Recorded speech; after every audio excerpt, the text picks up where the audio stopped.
All right, let's dive into a really powerful story from the Bible today. It's from Second Chronicles chapter 14, and it's all about a king who was facing an absolutely impossible battle. This is a story about what happens when we really depend on God. So let's get right into it. I mean, think about that for a second. It's a question we all run into, right? Maybe it's a huge project at work, a personal challenge that feels way too big, or just a fear you can't seem to shake. What do you do when the odds are just completely stacked against you? Well, the story of King Asa gives us this incredible blueprint. So let's set the scene here. We're going to meet our main character, King Asa of Judah. And what's kind of surprising is that this story doesn't start with a war. It actually begins with the total opposite, a rare, long period of peace. Now, the Bible is super clear that this wasn't just some random stroke of good luck. This 10-year peace came about for a very specific reason. King Asa made the decision to lead his entire nation back to God. And man, he was not messing around. He didn't just suggest a few changes. He went all in. He tore down foreign altars, smashed sacred stones. He systematically removed all the symbols of idol worship. And then he commanded the people to seek the Lord and actually follow his laws. He was literally rebuilding the country's spiritual foundation from the ground up. And this part is so important. Asa totally understood that a time of peace wasn't a time to just kick back and relax. While the nation was having this spiritual renewal, he was also getting to work physically preparing. He was strengthening his cities, building up defenses, because he knew that peace was a gift, and you're supposed to use it wisely. But, as you can probably guess, this season of peace and preparation was about to get put to the ultimate test. A really terrifying threat was coming over the horizon, one that would lead to a battle that looked, well, impossible. Now, because he'd been preparing, Asa had a seriously impressive army. We're talking 300,000 soldiers from Judah, another 280,000 from Benjamin. That's a combined force of 580,000 well-equipped soldiers. By any measure, this was a powerful army. But here's the kicker. The enemy army marching against them, the Cushites, they had 1,000,000 men. 1,000,000. Plus 300 chariots. All of a sudden, Asa's massive army looked tiny. They were hopelessly, completely outnumbered. So, what does he do? Does he trust his big, fortified cities? Does he rely on his nearly 600,000 soldiers? No. Asa's first move, his primary strategy, was to turn to God.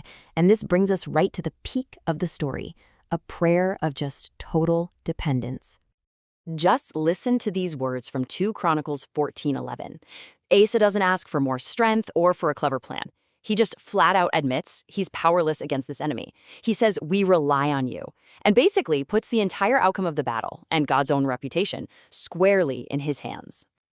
And the result? It was instant. It was decisive. The Lord himself fought for Judah.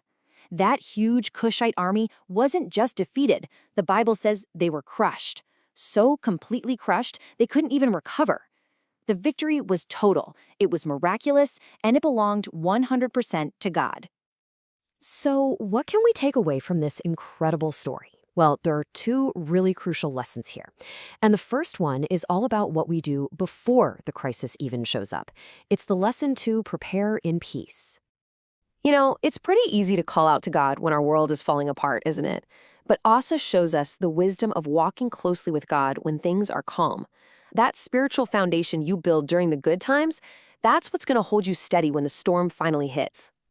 So, how do we actually do this? It means we have to actively fight that temptation to get spiritually lazy when life is good. We have to use those calm moments to go deeper with God, to pray, to grow, to prepare our hearts so that He stays at the very center of our lives no matter what season we're in. Okay, so the second lesson is all about the moment the battle actually starts.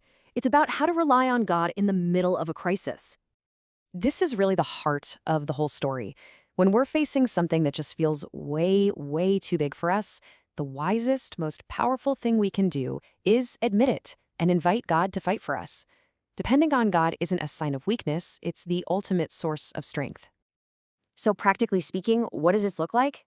It means when you're up against it, your first instinct isn't to start strategizing. It's to stop and pray. It means you have to consciously shift your trust away from your own plans and onto God's power, truly believing that no battle is too big for Him to win. So, We've seen Asa prepare in the peace and rely on God in the crisis. But if you had to boil this whole story down to one single, most important idea, what would it be? It all comes down to this simple, powerful truth.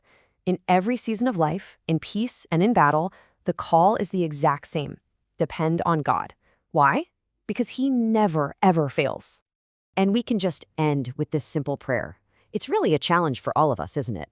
To learn from Asa's example, to build our faith when times are quiet, and to trust God completely when times are chaotic, always knowing that He is stronger than anything we could ever face. Thanks for joining me for this one.